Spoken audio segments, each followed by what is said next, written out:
coming up. Last time that General Eyre appeared here, he was talking about being 16,000 troops short from where we need to be from full strength, and a further 10,000 members, the Canadian Armed Forces, who are undertrained and undeployable. Do you have an update on those numbers? Where are we today on how short we are and how unprepared some of our members are?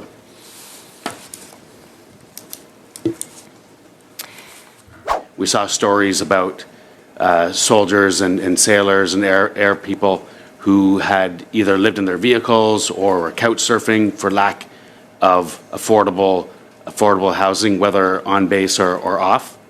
And I just think about the destruction to morale that may have caused. And I wonder what you saw on the ground from a morale standpoint when those rent hikes were announced.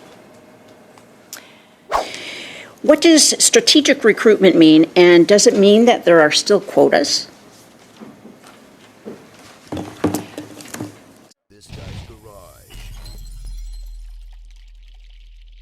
Like and subscribe. I've had the privilege of serving alongside the members of the Canadian Armed Forces for the past 38 years, and now I have the privilege of leading them. Congratulations, General Kerrigan, on your appointment as CDS, and you as well, General Kelsey. Welcome to the position. Looking forward to our ongoing productive relationship. And your predecessors have always talked very plainly and bluntly with committee and explaining the threat environment that we're facing and the readiness of the Canadian Armed Forces. And you mentioned your 3 R's: retention, recruitment, and readiness. So let's drill down on that. Last time that General Eyre appeared here, he was talking about being 16,000 troops short from where we need to be from full strength, and a further 10,000 members, the Canadian Armed Forces, who are undertrained and undeployable. Do you have an update on those numbers? Where are we today on how short we are and how unprepared some of our members are?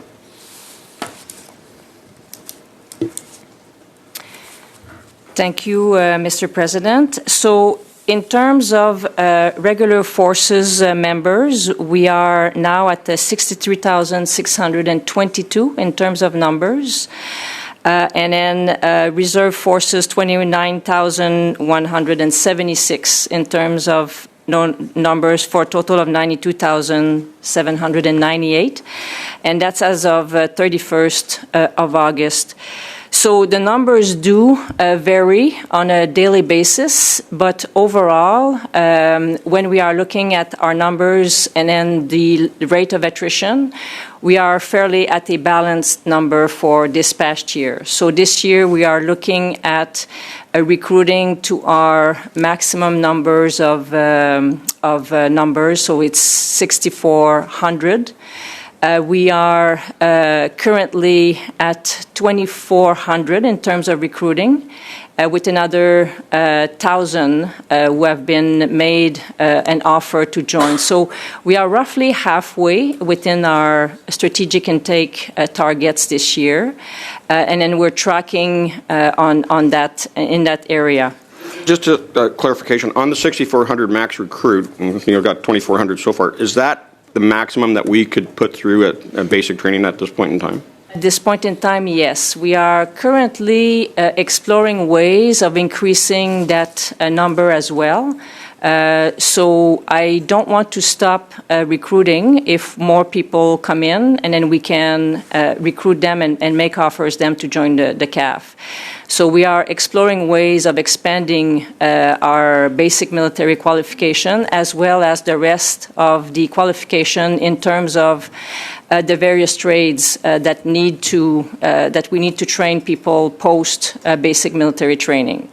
So we are in the middle of working this plan currently, but the strategic intake of 6,400 is what we are aiming for, at least for this year, and if we can, going above that. So let's balance that off against the outflow. How many members of Canadian Armed Forces are leaving every year? So the number of 6,400 does account for the normal attrition that we have, along with increasing the demands that we see. Basically, the numbers are planned so that within the next 5 years, going back to our numbers to our full strength. And they do account for attrition number as well.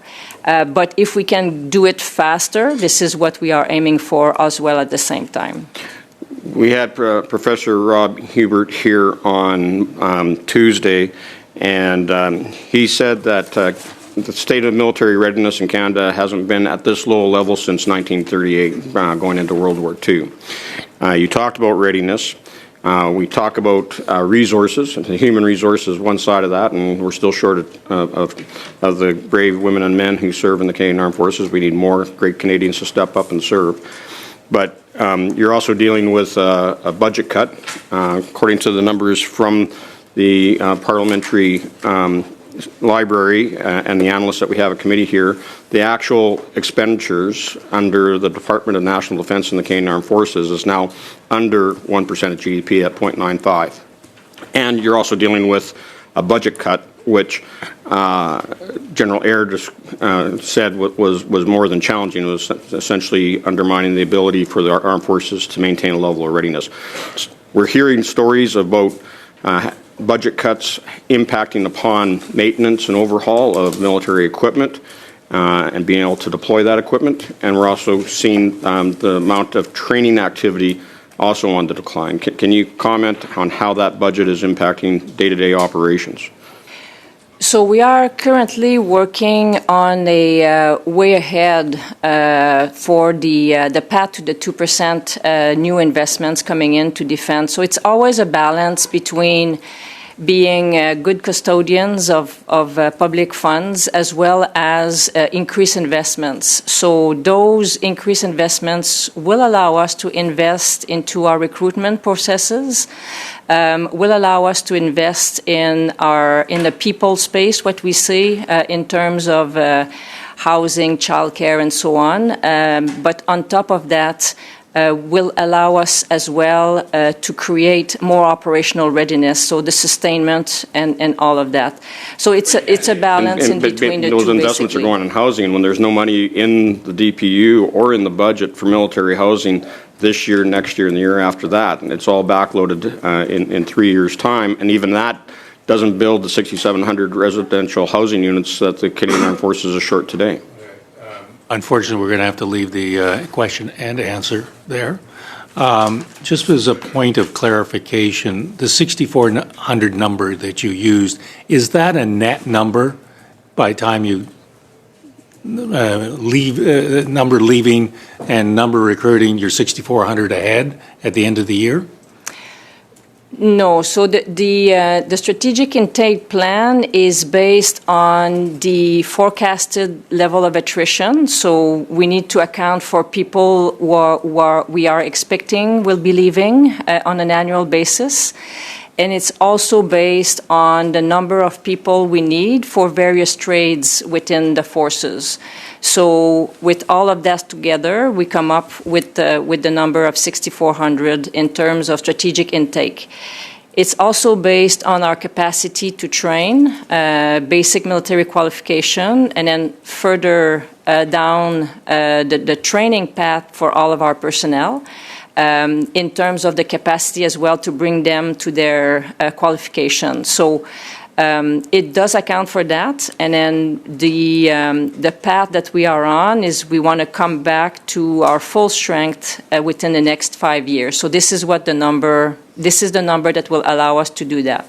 Okay, thank you for that. I'm unfortunately, I'm in this position. I would further question. But anyways, there are those who wish I wasn't.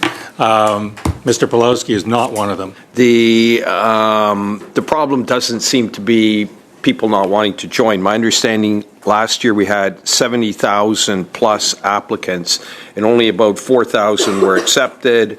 With PRs, 21,000 applied, something like 70 were accepted.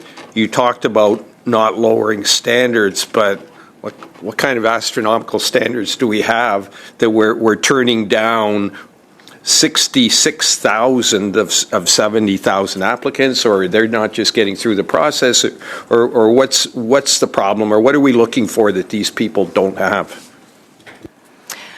So this committee is well aware that recruiting is a complex affairs. We need to understand that the number of 70,000 are the number of folks who have demonstrated a certain level of interest. And a big proportion of that, I would say, I think the numbers we are tracking is 30% of that are not coming back when we reach back out to them. So it's not everybody that responds once we return to them to continue processing their files. So we are losing a certain amount at that moment.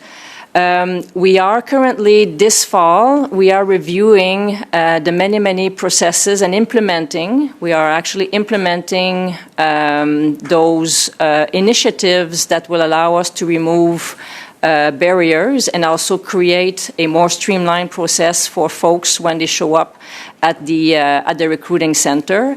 So, for example, on the security classification, it is important that the screening happens for Canadians who join the forces, but we are allowing for reliability status as an initial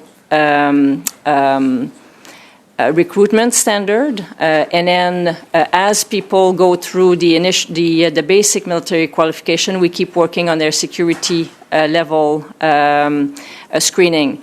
So that advantages greatly our permanent resident who have an international nexus to their file.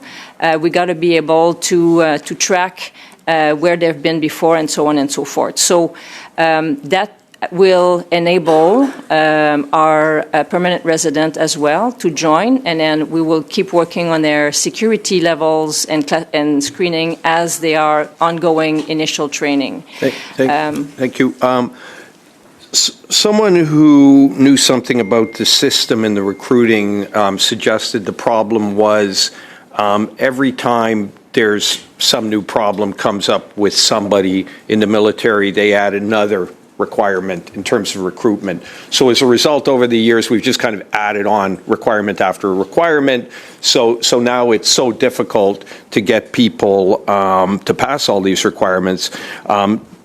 What do you think of that statement? But number two, I was also told there's a 4 A's requirement that if you have any of asthma, allergies, ADHD, or anxiety, you don't qualify, which would seem to me to exclude a whole lot of people, which would seem to me exceedingly qualified. For example, like asthma, I've got my kids, 2 or 3 of the 6 of them have asthma, but they had asthma as a kid. They hardly ever have asthma anymore. It's not really an issue.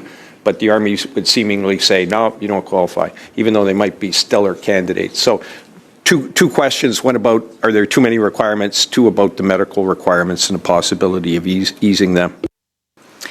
So the medical requirement is the medical standard is another key screening areas when we recruit folks joining the military, and the medical standards are being reviewed as we speak, and then by the end of this month we will be implementing and modernize the approach to the medical standards.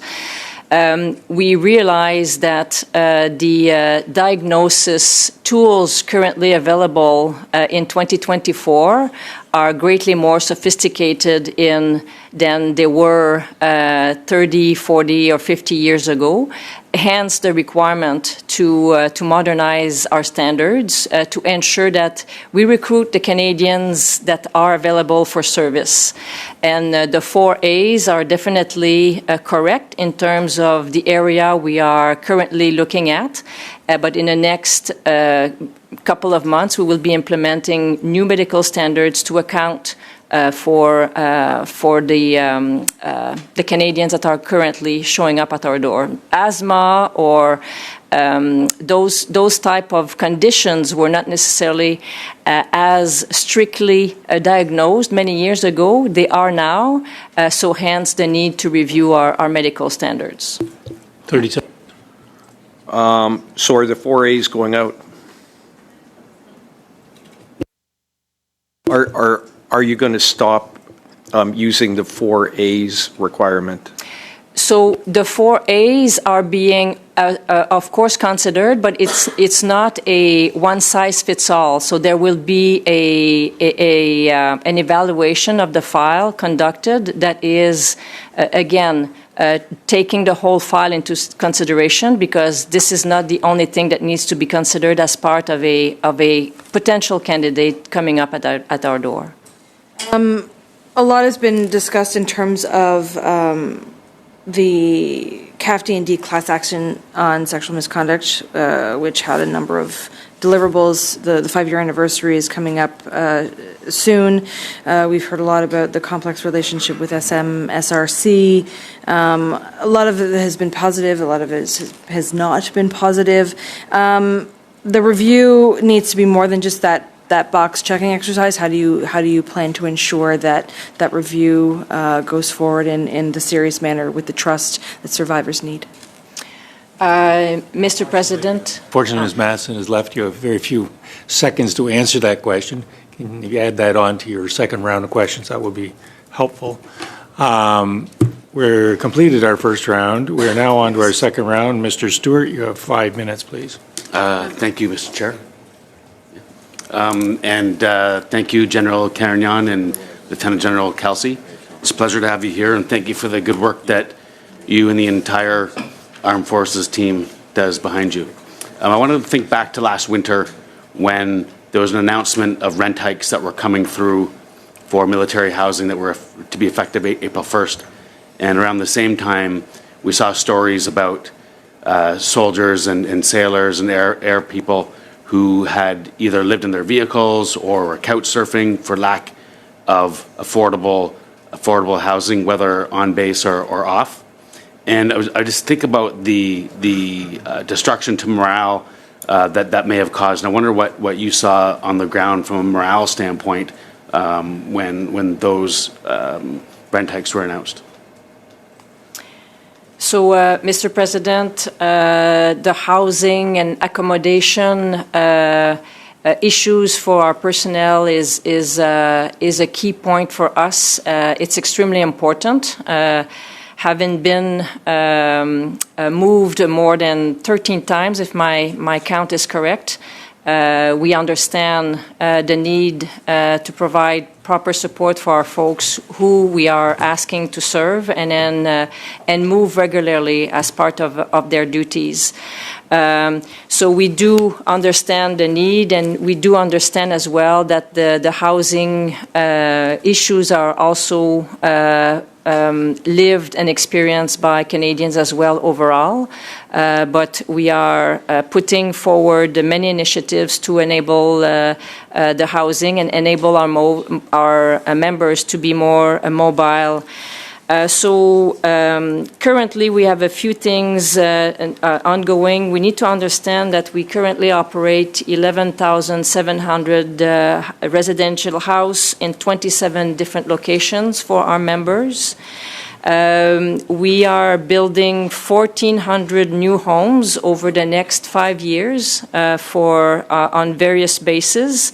And then we are renovated 2,500 units as well to maintain our residential homes in a good condition over many different bases across Canada. This is also layered with benefits for our folks. The needs are very different depending on the family, depending on the personal situations. So it's a layered approach, and not all members require the same type of support as we are asking them to serve. So we have a Canadian Forces housing differential as well that has been implemented to enable our our folks to move, of which 28,000 CAF members are actually benefit. So not everything is perfect. We understand the difficulties that our members are encountering, but we are regularly gathering the feedback, understand the experience, and consistently striving at improving that situation for all of our members. Okay, thank you. I was wondering, sometimes it's hard for people to think of in terms of number of housing units, but when we think about that 11,000 units. I think I saw in the DPU that we were short 7,000, around 7,000, using 6,000 or 7,000, and there's $295 million that are earmarked to be spent, I think, up until 2032, 33. That works out to about $1,800 per housing unit over that span of time, and I think that, you know, when you think about that amount of money to build 2,500 renos. And for a short 6,000 units, does the government need to think about allocating more money to housing? And is that a way and raise morale in the forces? A fairly low cost way of doing it, because at a time when we need the most out of our people, can we spend our money on our people? In the DPU, there were 36 recommendations. 25% of them had to do with HR. And to me, this is a key one. And like I said, when we need the most out of our people, is this a great way to target that? Please. So broadly speaking, and then I'll ask the Vice to come in on this one, but broadly speaking, the first priority as we harness the new investments, the people space is where we are going to be focusing our efforts. So housing is one of those, sustainment is another one. So all of that focus on people is where we want to go first in terms of foundational work that we want to do with our forces. But housing is part of the priorities where we want to invest early in the process. Unfortunately, we're going to have to leave the answer there. Can you relate to the committee and share with us why Ukraine matters and why the support of Ukraine matters? Thank you, Mr. President, for the question. We just cannot let Mr. Putin redraw the borders in Europe. We just cannot let that happen. Why? Because this will not be enough for him once, if success happens on the Russian side. So it's absolutely key that Ukraine be successful in protecting and keeping their territory. And we absolutely need to support Ukraine in this fight because it is our own fight as well at the same time. So this is the why from my perspective, as we need to preserve borders, and we need to preserve international order, and this is not how we want nations to behave. Thanks, General. It becomes increasingly hard to justify and rationalize sometimes with constituents support for Ukraine because of what they read on social media. You mentioned in your opening remarks the challenges that we have with disinformation. As a government, we deal with disinformation as well on all topics, whether it's climate change, whether it's support for Ukraine, and other important issues that face Canadians. Your predecessor was very clear in terms of the threat that disinformation poses, not just to the Canadian Armed Forces and our society, but to our democratic institutions. That is wrapped up in that whole question related to Ukraine. And I receive it, unfortunately, on a regular basis from all parts of Canada. And I try to relate to my constituents from an educational perspective that much of what they read, some of what they read on social media, isn't true, and it's coming from foreign adversaries. Can you talk about the challenges that you face in your new position and how you plan to address those issues, whether it's related to Ukraine or otherwise? So disinformation, Mr. President, is such a common issue that all democracies have to deal with in the current situation. And in the various exchanges I had with our allied colleagues from NATO and even in the Indo-Pacific over the last few weeks was very informative in terms of how common we are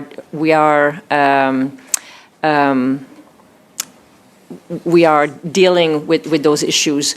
I think the seeding of those false information have a direct effect on the trust in our institutions and how people will react or support specific very important issues such as Ukraine. So it's important, I think, to raise awareness in terms of our values, what this means, and then keep that information at the forefront to counterbalance the misinformation that are out there. There will not be one single thing that will address the misinformation, but it's the many tools at our disposal, because we can use the same technology, we can use the same means to ensure that our narrative, our messages, our values transpire through the same methodologies. Mr. Speaker, and certainly the $345,000 the government spent on Russian propaganda film, Russia at War, would have been more better suited towards getting equipment for our troops. And my questions will be to the General Carignan. What does strategic recruitment mean, and does it mean that there are still quotas? Strategic recruitment, I'm not sure, Mr. President, that I understand what strategic recruitment is. For me, it's recruitment, pure and simple. We need to get our numbers back up to full strength, and we are aiming towards achieving our targets this year. And if we can go over, we will absolutely look at doing that as well. So we have targets, we have anticipated numbers that we are looking at reaching, and again, depending on who is showing up, with what qualification, with what potential, we are going to be recruiting across the full Canadian diversity. So this is basically what we are looking at. So what are the targets? So, for example, we are looking at achieving a 25% target in terms of women as part of our forces. We are looking at a global goal of visible minorities of 11.8% and 3.5% in Indigenous people. So we want to make sure, again, that we have a representation of all Canadians as part of our forces. Do these quotas apply per trade? No. So these are total numbers that we are aiming for. And again, we want to give people the choice in terms of where they think they can best contribute to our forces. And how will you confront the growing unexpected threats posed by state actors such as Russia, China, and Iran, and also the non-state actors that persistently conduct cyber attacks against our infrastructure and institutions and our military? So, Mr. President, after this committee, we will be officially standing up our cyber command. Over the past 10 years, we have growing this capability. And we are very proud of the work that has been achieved so far. Our cyber command, our cyber capabilities have been contributed in many places, all of which in Ukraine as well, and extremely proud of that capacity that we have been standing up and growing over the past 10 years. And then just today, we will be officially standing up the command. How many people will there be in that command? number of soldiers? I don't have the numbers off the top of my head. Roughly. Yes, and I Like don't think I can 20, share. 30, 50? Again, I don't think I can share those numbers, but what's important to us is the effects that they are delivering. So during your predecessor's time, he was forced to deal with a very bad hand on defense spending for our armed forces, and given the severe cuts this government has implemented, how would you confront the minister were they to propose further cuts to defense that would certainly further limit operational capabilities in our armed forces? Our role really is to balance all of those issues, what we are being asked to do versus the resources we are provided with. It is clear that we need to sequence, we need to prioritize. We won't be able to do everything at the same time. But again, my job as a Chief of Defense Staff is to ensure that we can deliver the capabilities with the funding envelope that we are being provided. Thank you. I cut you off a little early, 15 seconds, but we'll try to make it up at some other point.